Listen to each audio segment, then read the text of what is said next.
Should you own or rent gear as a portrait photographer? Well, it's kind of a complicated question, so I'm going to explain to you in this video to help you out. Do you even need to own gear in the first place? Do you need a camera? Do you need lenses? Do you need lights, etc.? Or should you just rent everything?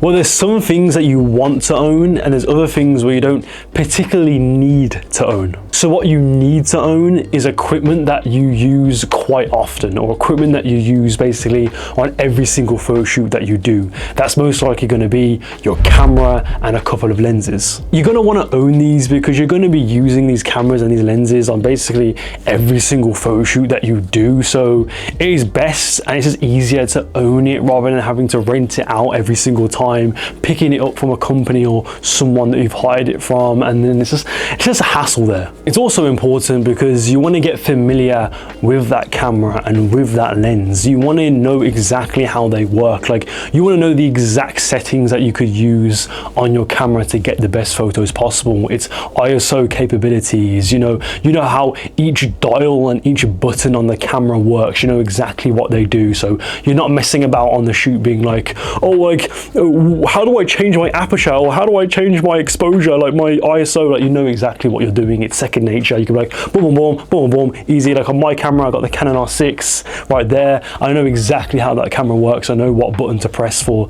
the ISO, for the aperture, or whatever. I know how to change my settings in it very easily. I don't have to waste time on the day. It's great. And obviously I got my Ono camera, Mamiya RB67 right here. That's a film camera. It's a bit more simple, but even then, I know how to load the film. I know how to go through the roll of film and how to take the film out.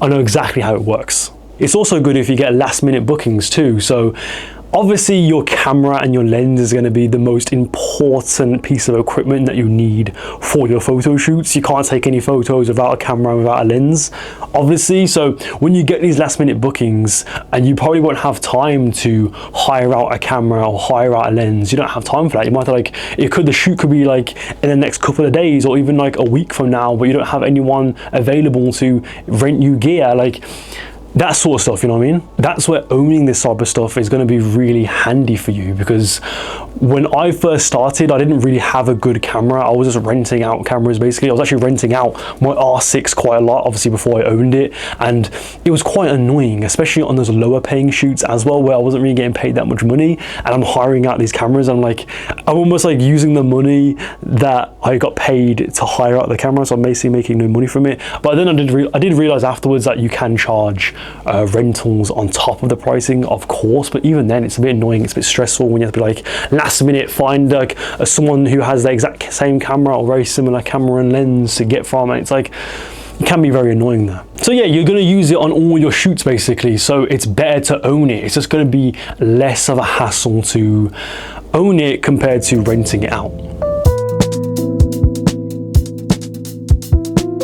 Okay, so now we've covered like what you need. Now let's cover what you don't really need to own. So one thing that you don't need to own: lights, studio lights, modifiers like softboxes. You don't really need to own that, because if you're doing studio shoots, so for the most part, if you're going to use these lights and modifiers, you're going to be doing it in a studio. For the most part, the studios that you book out are going to provide you their lights and their modifiers for the most part, you know what I mean? And even if you're doing outdoor shoots, you probably won't use strobes or modifiers again. Maybe you will, and in that case you want to rent it out, but again, that's not going to be on every single photo shoot that you do, unless you feel like you use strobes outdoors on every single photo shoot that you do.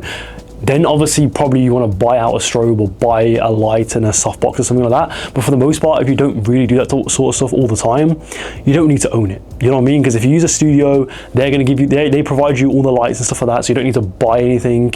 And even if you are doing outdoors or you don't get lights provided to you, you might not even use lights, and even if you do, you can just rent it out. It's probably going to be a one-off. And again, if it isn't a one-off, you're going to use it all the time, then rent it out. It's really just about not specifically, oh, you need to own this and you don't need to own that. It's more about what equipment that you use most. Like if you feel like you use strobes outdoors on every single photo shoot that you do and you don't have anyone providing you that light, then yeah, buy a strobe, buy a little light or something like that. But if you know it's only a handful of times where you're going to do a photo shoot with a strobe outside or with this certain like lighting setup or anything like that, then just rent it out. It's just gonna be easier to rent it out. It's gonna be cheaper for you, and like you're not gonna have to spend thousands of pounds or dollars on these lighting setups when you're only gonna use it once or twice, you know what I mean? Like for me, I only own these two lights that are lighting me right now. I've got a light here and like a little rim light right here.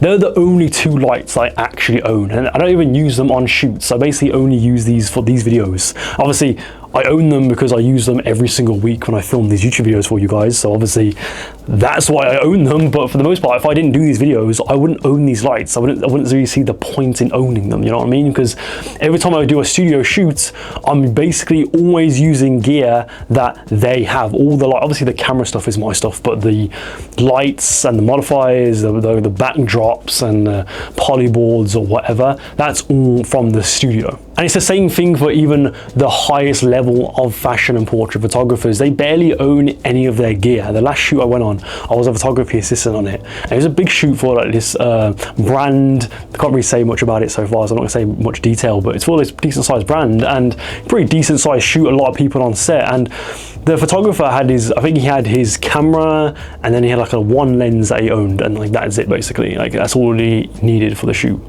Like he had all the lights and all the modifiers and the grids that were used and all that sort of stuff. That was all just rented out. That was all just gear that he doesn't even own. That was all from like the rental house. You know what I mean? Like that is what you really want. And again, for the most part, you're not going to use those on every single photo shoot that you do. So what is the point of owning it? And also, even if you did use them on every single photo shoot you do, most of these things are just super expensive, where it's like, you can't even afford it. Even if you wanted to own it, you couldn't own it in the first place. So renting it out is just going to be a better option for you. And yeah, like if you want to own one light or two lights or something like that, you can obviously if you want to. Like it's not crucial, but you can. Like for sometimes, okay, I do use these lights for photo shoots sometimes. Like if I want to use it as an extra light, like I'll have like let's say I have like a 6 light setup or something like that, and the studio only has 4 lights, I may bring in my own lights or my own modifiers that they don't have or something like that. But for the most part, I'm using gear that the studio has. I'm not really using these lights a lot unless I'm filming these YouTube videos, but in terms of photography, I'm not using them at all, basically, you know what I mean? I know photographers, especially on my photography program, where they own their own lights. They have like their own little like cob light. They have like maybe like a little mini LED light or something like that. That's so cool. If you want to own that too, if you have like your own like home studio or something like that and you want some lights, do that. Go ahead and do that. But for the most part, again, you don't need to own them. There's also little smaller or cheaper things that you can own. If you want to own like a reflector dish or some honeycomb grids or something like that, like some extra accessories or modifiers that are quite cheap, you can buy them. That's completely fine, because sometimes studios won't have access to that because it's a super like niche type of item to have. So there's smaller stuff like that that you may want to own, like little lights or little modifiers or whatever it is. You can own that, of course. But before you decide to buy or rent new gear, look at how you can improve your photography beyond your gear and beyond your technical side to your photography. Start by thinking about styling. Start by thinking about makeup and the location and the story that you want to tell in your photos. Maybe you even want to budget your photo shoots, put some money towards the photo shoot to enhance it. And I'll put a video up here, by the way. I made a video like breaking down like what you could spend your money on a photo shoot, how you can budget your photo shoot basically, and why you should budget your photo shoots to elevate your work. I'll put that video up here, you can check it out after this video. Because it's not just about how good your gear is. It's not just about, oh, who owns the most expensive camera, or who has the most expensive lens with the f1.2 or the 60 megapixel camera. This camera is 20 megapixels. Oh, this is a medium format camera, it's a bit different, right? That's a 20 megapixel camera. I can take really good photos of it. It's not like a massive deal. I've got like a 24-70 on it. If you're wondering, 24-70 on it. This lens is EF lens. It costs like $600-700 or pounds. It really wasn't that expensive considering it's Canon, and it's not a third party lens. It's an official Canon lens. And the R6 costs around like less than £1,000 now. The body. Like this is probably like under $2,000 setup right here. You know what I mean? Like this used to be a lot of money, but now it's like really fucking cheap. You don't need to spend that much money on it. And even the Mamiya back here, if I can get it now, even this camera, like a film camera and everything, obviously the film is expensive, but like the camera itself is like £500-600. Like it's half the price of that. It's even cheaper. Like and it's medium format and everything. It's great. You know what I mean? Like, you don't have to spend that much money on your gear to take really good photos. But again, it's going back to the point of thinking about beyond your gear. Think about how you can improve on your planning before your photo shoots. Thinking about how you can source the right team to get the right styling, because your style is beyond your technical ability. It's beyond like what lighting that you use and what type of compositions or cameras that you use, but it's also about the styling, the color palette, the types of models that you like to shoot. And you need to learn how to find your style and express it in your portfolio to land you clients in the future. And guys, like I kind of briefly mentioned earlier, if you click the top link below, it's my photography program at Photo Genius University. I help photographers, or portrait photographers specifically, like yourself, find your style, find their style as quickly as possible. I'll literally personally look over your work. I'll look over your portfolio and tell you exactly what you need to do to land you your first client, or to land you your first few clients, however it is, or your next client. And yeah, it's $47 a month, by the way, super cheap. And I want you to join today. So yeah, anyway guys, that's it for the video. Thank you for watching. I realize I still got my camera in my hand, but yeah, click on any of these videos here to learn more about portrait photography. And I'll see you next time, guys. Goodbye.